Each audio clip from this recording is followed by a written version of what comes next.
as long as you come at it from a perspective of humility and knowing that your first steps are not going to be your last steps, then I think that just going ahead and starting with whatever's in your mind, okay, I can do this. I can do this. So let's start there and see where it leads.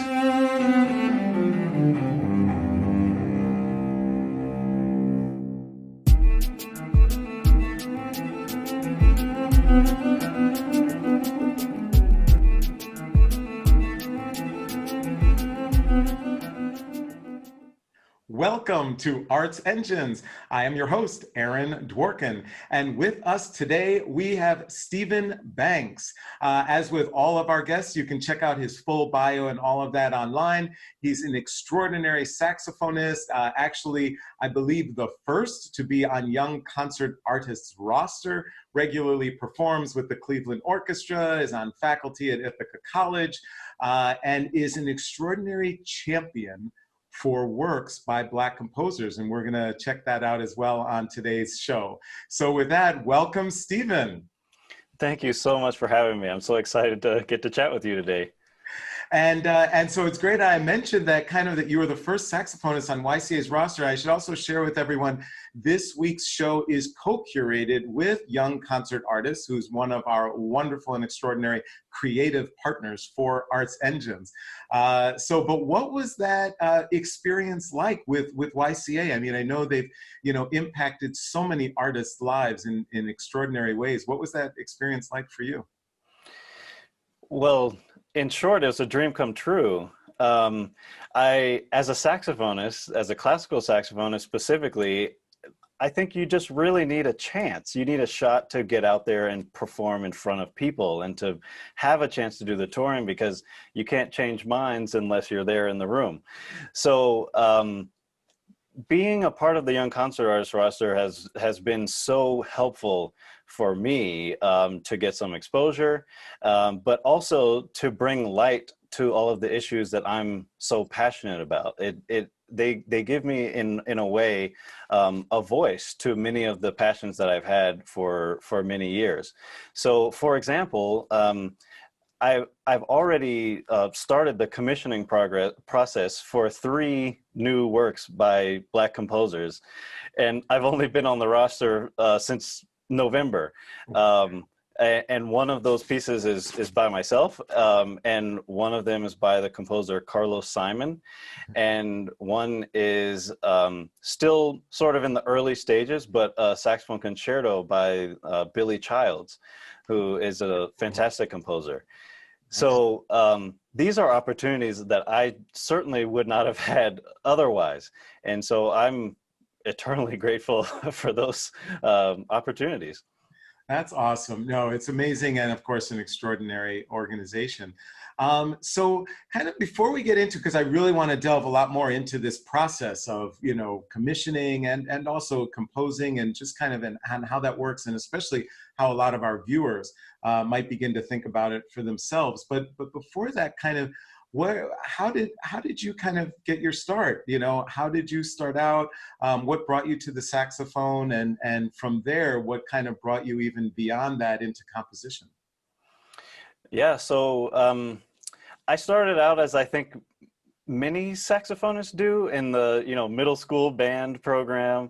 I actually started on clarinet, but I always saw the saxophone. It seemed so beautiful, and it was so loud, made a bigger sound. It had all the keys and whatnot. And it's why these types of programs and exposure for young people is so important, so that you can get introduced to these instruments at an age where you can really build with it, it sounds like.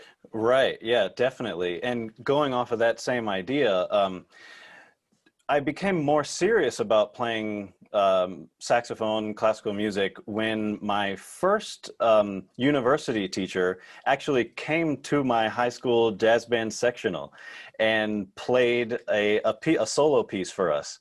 And I was completely blown away. I had never heard the saxophone sound so subtle and so sincere and so round, and all these great things that I love about it. And so I decided to go study with him. at that point. And so that's when I got serious about the saxophone. But I think that I got serious about my greater sense of purpose in the music community when I was in my master's degree at Northwestern. And I was in my second year, and as many people do in their second year of their masters, they're starting to think about, well, what am I going to do in life? Right. And I started having conversations with myself and having to really sort of think about the deeper questions of what it means to be a musician. And that's when I started reflecting on sort of my experience as a musician, and started realizing how othered I had just always felt as a musician in the conservatory, and things that I had just never even considered not feeling, like being the only person in the classroom or the only person in an ensemble that looks like me. I just had never really even thought about them because it was so second nature. And at that point, I got really passionate about changing that for myself and for future generations of musicians. And so I started learning a lot more about Black composers throughout history. And that was actually one of the first times that I felt compelled to write music, because all of a sudden I felt more like my voice mattered, because throughout history, going back to the 1700s, our voices had mattered in this type of music. And it was a real deep revelation for me that has completely changed my life, I think. Wow, that is just extraordinary. And I know, when I was studying at Michigan, same thing. I went into a lesson one day and my teacher said, do you want to play music by Black composers? And I didn't know there were any, and began to learn about that. And so when you began that kind of journey of discovery of these works, was it difficult, or how did you go about finding out about these works or about this history that you may not have been aware of before? And along with that, can our audience follow those same footsteps? How could they learn about this extraordinary history and a lot of this music? Mm. Well, yeah, it was difficult. But I think at this point, there are enough resources out there where you can at least make your own path to try to find what you're looking for. So I actually remember at that time, I started talking to some of my professors, and they pointed me towards you. And I reached out, and we were able to chat, and you told me about Joseph Bolan actually for the first time. And I will never forget the first time I heard Joseph Bolan's music, because I literally sat in my apartment and cried, because there was something there, I connected with it in some way that I just could not really express. And so I think that it was maybe from that point that I decided that even if it's difficult to find these people, that I'm really, really passionate about looking for them anyway. And this also set me on a path of trying to change what happens in the academy as well, in terms of making sure that other people wouldn't have to wait until they were graduating from their masters to hear many of these names. So I think for our listeners, there are a lot of places to look. For musicians specifically, Rob Deemer's Institute for Composer Diversity is a great place to start looking for repertoire by Black composers, female composers, composers of color in general. I think that's a really good place to start if you're just looking to get into this for the first time. You could stay in there for hours. Totally. Awesome. Great. So in terms of, kind of one of these statistics that always, it's just kind of still, haunts me, which is, in our orchestral world, that, less than 1% of all the works performed by all American orchestras are by any composer of color. So obviously, I think, and a lot of our audience members want to change that paradigm, that history, want to change the trajectory of that because they see that there's extraordinary value, not only just for their audiences, I think, but also for the musicians themselves and what they have the opportunity to perform. But I know that in a lot of conversations I sometimes have, our orchestras, like any, the organizations set up, different people need to make decisions, and also regular work is there. And, you've got things, and especially with pandemic, things are even tougher.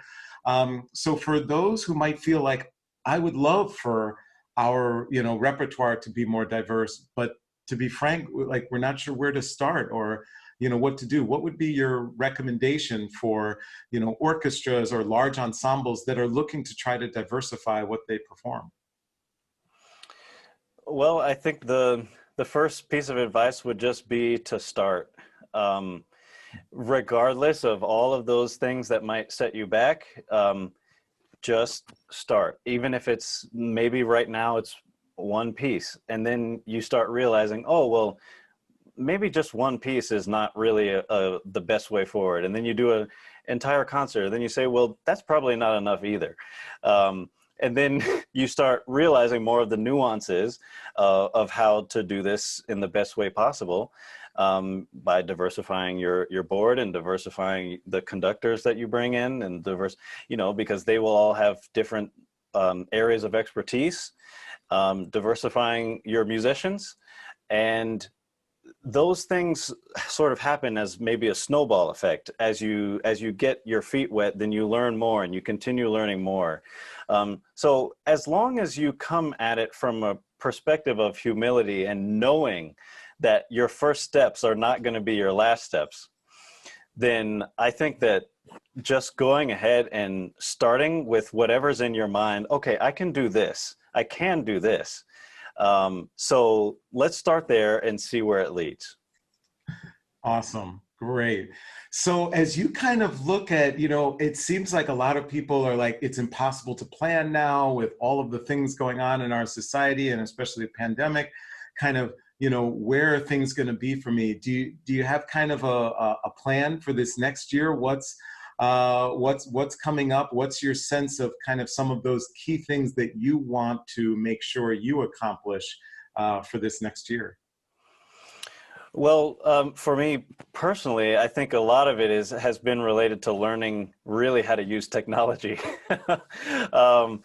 Because so many things are possible. I can keep performing as long as I have good microphones and good camera and things that make it all look to a level that I'd like for it to. And if I learn how to package it in a certain way, and my students can keep having a meaningful experience as long as we're all able to hear each other, and things like that. So I think at this point I've sort of settled in to the pandemic lifestyle, and I realize now I still have a need to share music. I still have a need to advocate. I still have a need to write music, and I can still do all of those things. I can still collaborate with other musicians. I recently started a vlog series called Curious Dyads, and it's sort of a cross between a vlog and a podcast and a performance outlet. So I interact with other musicians that I really, really admire, and we have a conversation, and then we also do a collaborative performance at the end of each episode. And so things like that have just been really keeping me feeling inspired, not expired, feeling really inspired, right? Because some of those people I wouldn't have had the opportunity to collaborate with otherwise. Mm-hmm. And being new to the Young Concert Artist roster, in a way, this sort of levels the playing field. So those people that I might have been nervous to interact with before, and now I can just say, hey, let's do something. You're not doing anything.